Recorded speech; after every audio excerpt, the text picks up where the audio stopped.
देखो भाई, 10th class का जो है ना रियल नंबर चैप्टर हम पढ़ रहे हैं, वो भी आर.डी. शर्मा में से। और लास्ट टाइम हमने जो ना एक्सरसाइज 1.6 हमने स्टार्ट की थी, और उसमें हमने पढ़ा भाई कि जो रेशनल नंबर है ना, इनकी दो टाइप की नेचर होती है। या तो कोई भी रेशनल नंबर टर्मिनेटिंग होगा, या कोई भी जो रेशनल नंबर है ना वो नॉन टर्मिनेटिंग रिपीटिंग होगा। टर्मिनेटिंग मतलब कि जब आप उसको सोल्व करो ना, या उसको आप डिवाइड करो, तो डिवाइड करने में पॉइंट के बाद कुछ टाइम के बाद पूरा पूरा डिवाइड हो जाए। कुछ टाइम के बाद क्या हो जाए, पूरा पूरा डिवाइड हो जाए, वो होता है टर्मिनेटिंग। और नॉन टर्मिनेटिंग कि पॉइंट के बाद कोई डिजिट बार बार रिपीट होता रहे, मतलब पूरा पूरा डिवाइड ही ना हो कि कोई डिजिट वही बार बार रिपीट हो रहा है, तो वो कैसा होता है आपका नॉन टर्मिनेटिंग होता है। पर आप बिना डिवाइड करे ये बता सको कि वो नंबर आपका टर्मिनेटिंग है कि नॉन टर्मिनेटिंग है। टर्मिनेटिंग है कि नॉन टर्मिनेटिंग है, कैसे बता सको? देखो, कोई भी रेशनल नंबर हो वो p/q टाइप का होता है। क्यों? उसका डिनोमिनेटर होता है। जो उसका डिनोमिनेटर है ना, आप उसके प्राइम फैक्टर बनाओ। आप उसके क्या बनाओ? प्राइम फैक्टर बनाओ। अगर प्राइम फैक्टर के अंदर सिर्फ 2 और 5 आता है, सिर्फ 2 आ जाए या सिर्फ 5 आ जाए या दोनों आ जाए, तो वो नंबर होगा टर्मिनेटिंग। अगर 2 और 5 के अलावा कोई और प्राइम नंबर भी उसके फैक्टर में आ रहा है ना, तो वो नंबर होगा नॉन टर्मिनेटिंग। आगे बात, तो ये चीज मैंने आपको बताई दी। और फिर लास्ट टाइम मैंने आपको ये भी बता दिया था कि अगर वो नंबर टर्मिनेटिंग है, अगर वो नंबर क्या भाई टर्मिनेटिंग है, तो उसको आप डेसिमल एक्सपेंशन की फॉर्म में भी लिख सको। कैसे लिख सको बेस मैंने आपको बता दिया था, पर एक बार और देखो। तो मैंने आपको फर्स्ट का जो है ना एक करवा देना, सेकंड का मैंने आपको सिर्फ फर्स्ट करवा दा, तो सेकंड के साथ बाकी के जो पार्ट है वो कर लो, या क्वेश्चन नंबर थर्ड कर लो, एक ही बात है भाई। तो मैं आपको थर्ड ही करवा दूं। तो क्वेश्चन नंबर थर्ड में क्या लिखा हुआ है? थर्ड में लिखा हुआ भाई, कोई रेशनल नंबर है 257 डिवाइड में कौन है भाई 5000, 257/5000। तो शुरुआत में कहो कि इसका जो डिनोमिनेटर है ना, उसको आप 2 की पावर इंटू 5 के पावर में लिखो, तो लिख देंगे। उसके बाद बिना डिवीजन किए इसको डेसिमल की फॉर्म में भी लिखो, तो वो भी कर देंगे। दोनों बातें बता रखी हैं। तो पहले आप क्या करोगे, जो डिनोमिनेटर है ना उसको 2 और 5 की पावर में लिखो भाई। तो 5000 है, 2 से करो डिवाइड, तो 2500, फिर 2 से डिवाइड होगा, 2 एकम 2, 2 दूनी 4, 2 पंजे 10, फिर 2 से डिवाइड होगा 6, 2 दूनी 4, 2 पंजे 10। अब 2 से तो डिवाइड होगा नहीं, अब तो शायद 5 से डिवाइड होगा, तो 5 एकम 5, 5 दूनी 10, 5 5 25, फिर 5 तब है, फिर 5 तक, और फिर 5 तक करोगे डिवाइड। तो जो आपका डिनोमिनेटर है ना उसके फैक्टर कौन आए भाई? उसके फैक्टर आए 2 की पावर 3 इंटू में कौन 5 की पावर 4। तो शुरुआत में तो वो यही कहा था कि जो डिनोमिनेटर है ना उसके 2 और 5 के फॉर्म में फैक्टर बनाओ, तो बना दिए। अब देखो ये नंबर आपका टर्मिनेटिंग है कि नॉन टर्मिनेटिंग, वो यहीं से पता लगेगा। ये आपका टर्मिनेटिंग है। क्यों टर्मिनेटिंग? क्योंकि जो डिनोमिनेटर के आपने जब फैक्टर बनाए ना, तो फैक्टर में सिर्फ 2 और 5 आ रहे हैं, तो नंबर आपका कैसा होगा भैया? टर्मिनेटिंग होगा आपका।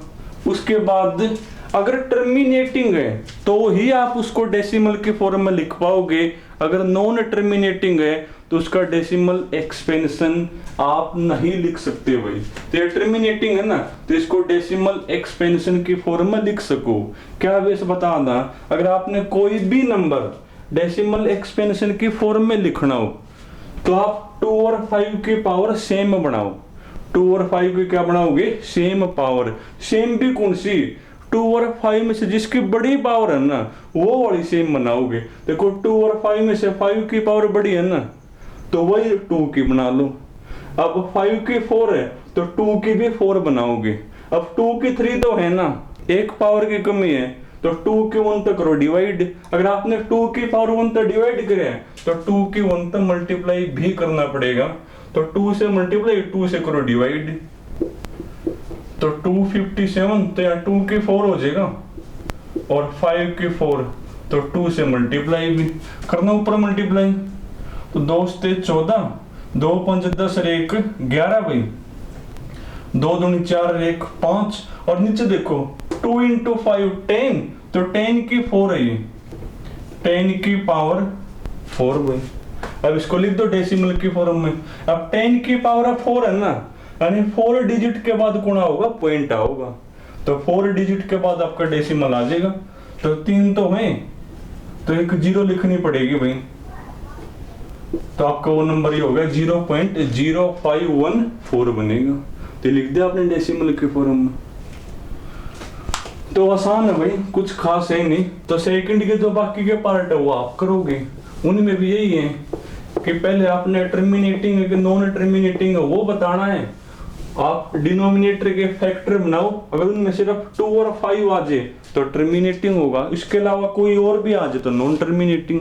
फिर कहोगे अगर टर्मिनेटिंग हो तो उसको डेसिमल एक्सपेंशन के फॉर्म में लिखो, तो आप 2 और 5 की सेम पावर बनाओ, उसके बाद लिख पाओगे। अब तुम फोर्थ पढ़ो भाई। देखो फोर्थ में क्या लिखा हुआ है, फोर्थ में लिखा हुआ है व्हाट कैन यू से। जब कहो ना व्हाट कैन यू से, यानी आप तो क्वेश्चन करे कोई ना कोई, क्या क्वेश्चन करे, the prime factorization of the denominator of the following rational.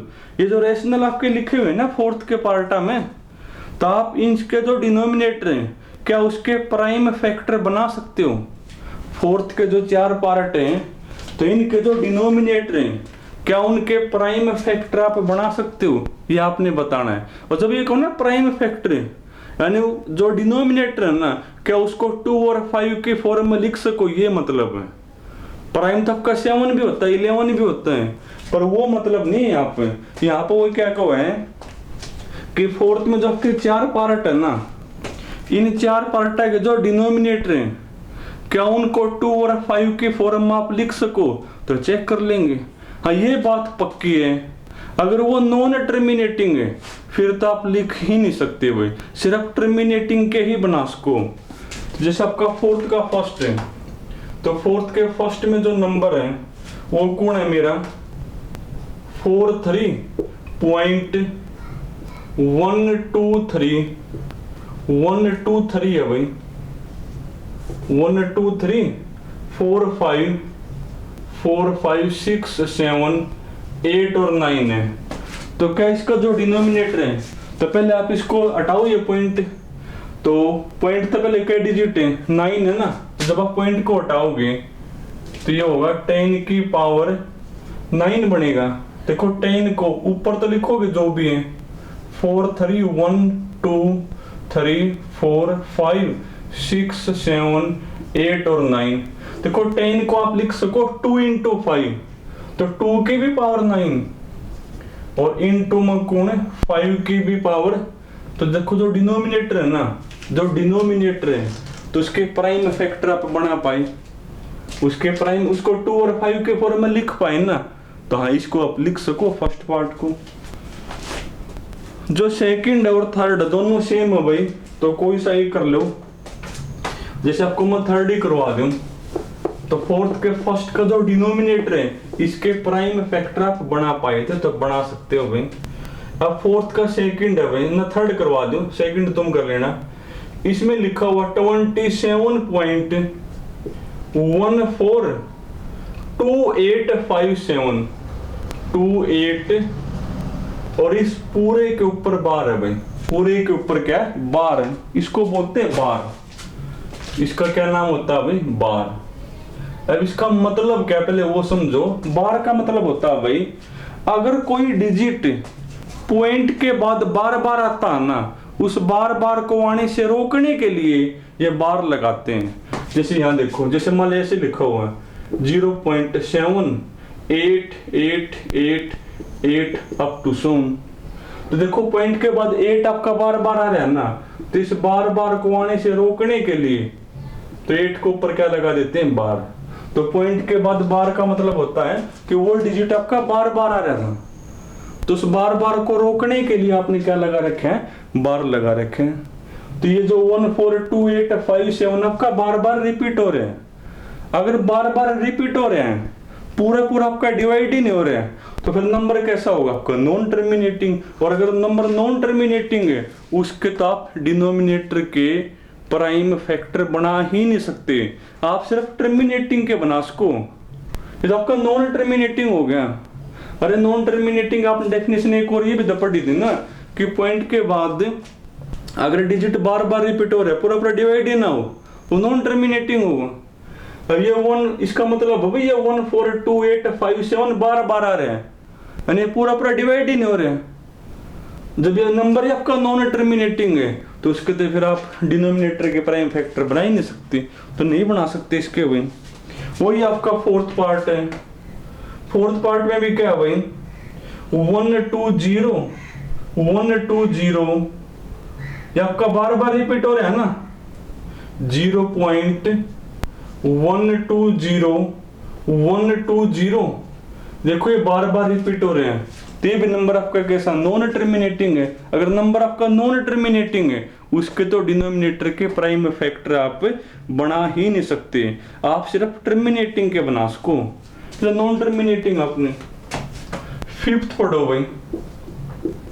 Fifth में क्या लिखा हुआ है, एक रेशनल नंबर है जो कि डेसिमल के फॉर्म में लिखा हुआ है, और ये लिखा हुआ 327.7081 है भाई। और आपने जो इसका डिनोमिनेटर है ना, what can you say about the prime factor of Q when this number is express in the form of p by Q. तो जब आप इस नंबर को p बाई क्यू के फॉर्म में लिखो तो क्या आप क्यू के प्राइम फैक्टर बना सकते हो, तो चेक कर लो। लिखना p बाई क्यू की फॉर्म में, हटाना ये पॉइंट एक बार यहाँ पे, तो 327 तो 70 तो 4 डिजिट है ना, यानी जब आप पॉइंट को हटाओगे तो 10 की पावर 4 लिखोगे नीचे। अब क्या आप इस क्यू के प्राइम फैक्टर बना सकते हो, हाँ बना सकते हैं भाई। अरे 10 को मैं क्या लिख सकूं, 2 into 5 लिख सकूं, ऊपर तो है 327 फिर 7 0 8 1, तो 10 को मैं 2 into 5 यानी 2 की भी 4 और into 5 की भी, तो जो क्यू है उसके प्राइम फैक्टर बना पाए।